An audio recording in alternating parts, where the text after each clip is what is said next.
কথায় বলে আমরা মানুষেরা হচ্ছে অভ্যেসের দাস। এমন কোনো কাজ নেই যেটা আমরা পারি না, আর মেয়েদের ক্ষেত্রে পারি না, পারবো না, এসব তো কোনো মানেই হয় না, না এসবের কোনো মানে বইও নেই।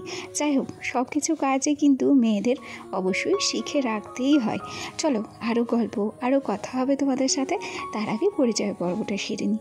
নমস্কার, কেমন আছো সবাই? আশা করছি সবাই খুব ভালো আছো, আর আমিও ভালো আছি।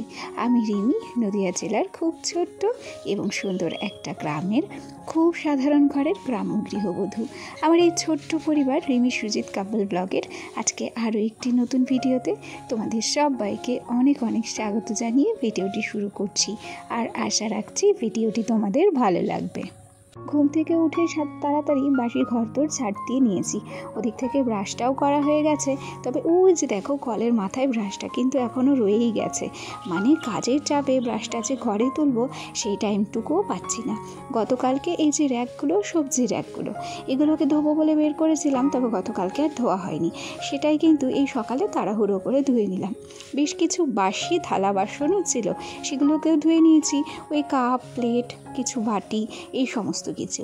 আর সেই সাথে আজকে জলের যে ড্রামটা, সেই ড্রামটাকেও কিন্তু পরিষ্কার করে নিয়েছি। ওটাতে প্রত্যেক দিনই জল নেওয়া হয়, তবে শেষ হয়ে গেলে ওটার ভেতরটা আর পরিষ্কার করা হয় না, বাইরেটাও পরিষ্কার করা হয় না। আজকে দেখলাম ছেলে ঘুমোচ্ছে, এটাই আমার সব রকম কাজ করে নেওয়ার সুযোগ।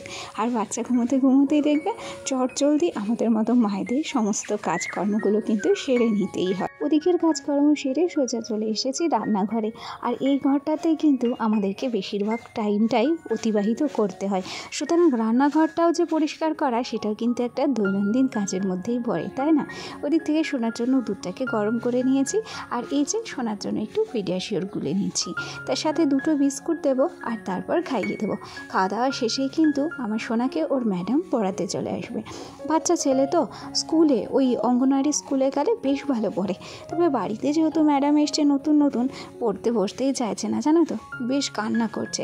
তবে কি বলো তো, বারবার ও কান্না করবে, আমাকে ডাকাডাকি করবে, আর আমি যদি ছুটে ছুটে যাই ওর পড়ার দিকে আর মন বসবে না। সেই জন্য ভাবছি ও ঘরে পড়ুক, আর আমি ঘরে রান্নাবান্না বসিয়ে দিই। এদিক থেকে ভাত চাপিয়েছি, আর ওদিকে চিচিঙ্গা দিয়ে আলু ভাজা হচ্ছে। বর বাজার থেকে আজকে রুই মাছ নিয়ে এসেছিল। এগুলো হচ্ছে ছোট্ট ছোট্ট বাচ্চা রুই, আর ছেলের জন্য নিয়ে এসেছিল দুটো বড় রুই মাছের পেটি। সেগুলোকে একটু নুন হলুদ লাগিয়ে রাখলাম। আমার শাশুড়িমা একবার নুন হলুদ মাখিয়েছে, তবে হলুদ যেহেতু হয়নি, আমার সঠিক মাছটা দেখে পছন্দ হচ্ছে না, সেই জন্য দ্বিতীয়বার করে আবার কিন্তু হলুদ মাখিয়ে নিয়েছি। আর এরপরে কিন্তু মাছটাকে ভেজে নেব। আজ অনেক দিন পর কিন্তু রান্নাবান্নার কাজে লেগেছি। সচরাচর অনেক দিনই আমার বর বাড়ি ছিল না, আর ও বাড়ি না থাকলে আমার রান্নাতে অতটা মন বসে না, জানো তো। তবে ও বাড়িতে আসলে ছুটিতে আর কি, আমি যথাসাধ্য চেষ্টা করি ও যেসব জিনিসগুলো পছন্দ করে সেই সব জিনিসগুলো রান্না করে খাওয়ানোর জন্য। সেক্ষেত্রে কোনো দিন যদি আমাকে দুবেলা রান্না করতে হয়, আমি দুবেলায় রান্না করি। এই আজকে দেখান সকালের রান্নাটা করছি, আজকে আবার খেলা আছে, ফুটবল খেলা সারা রাত্রি ব্যাপী।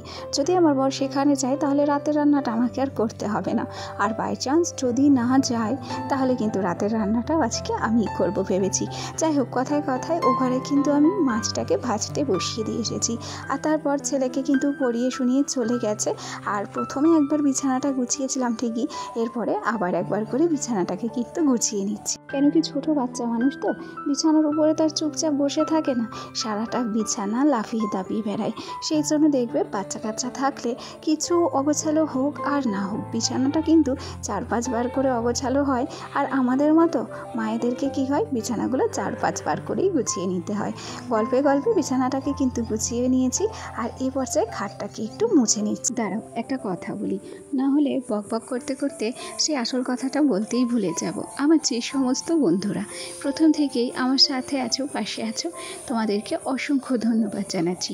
আর আমার যে সমস্ত নতুন বন্ধুরা আজকে আমার ভিডিওটি প্রথম দেখছো, যদি কোনো কারণে আমার এই ছোট্ট ভিডিওটি তোমাদের একটু হলেও ভালো লেগে থাকে, তাহলে অবশ্যই করে একটা লাইক করো, কমেন্ট করো।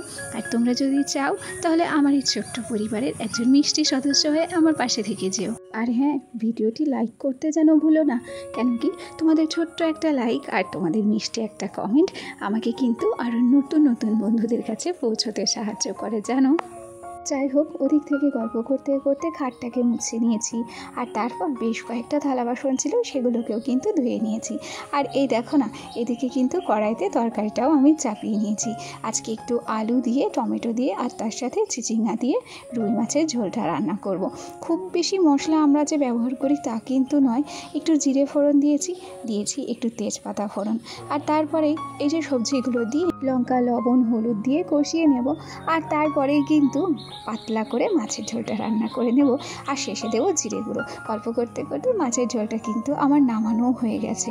আর সত্যি কথা বলি, এটা কিন্তু আমাদের লোহার কড়াই।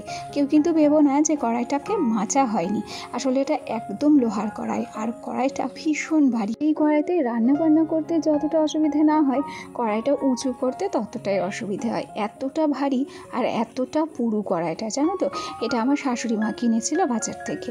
ওই ব্যবহার করতে করতে এটা অনেকটাই কালো হয়ে গেছে, তবে তেলতেলেও হয়ে গেছে। ওদিক থেকে রান্না যদি ঝটপট তাড়াতাড়ি হয়েও যায়, তবে রান্নাঘরের কাজগুলো যেন তাড়াতাড়ি হয় না, জানো তো।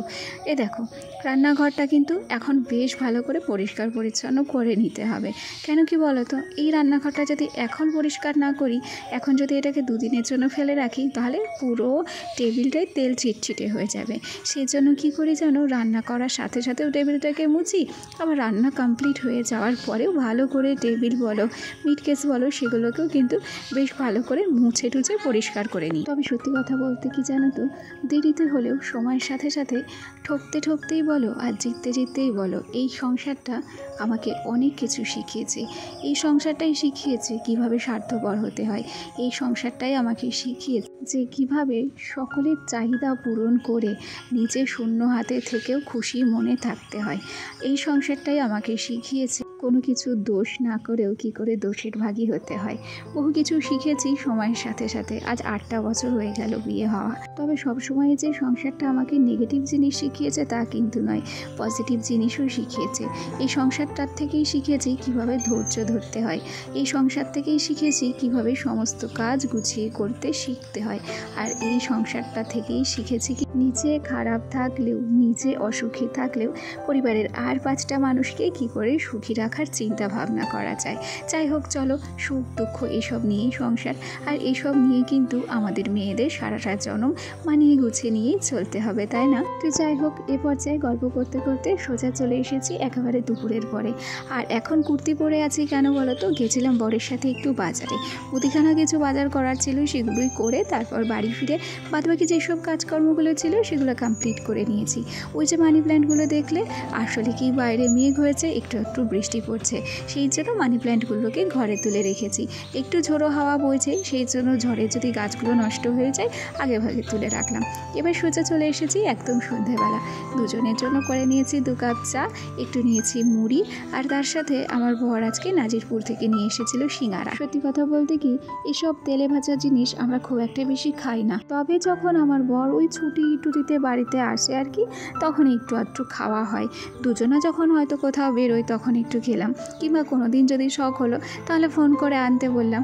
তবে আজকে আর ফোন করে আনতে বলতে হয়নি, আজকে নিজে থেকেই নিয়ে এসেছে, আর তার সাথে ছিল রসমালাই। তো চলো, আজকের ব্লগটি তাহলে এখানেই শেষ করছি। সবাই ভালো থেকো, টাটা।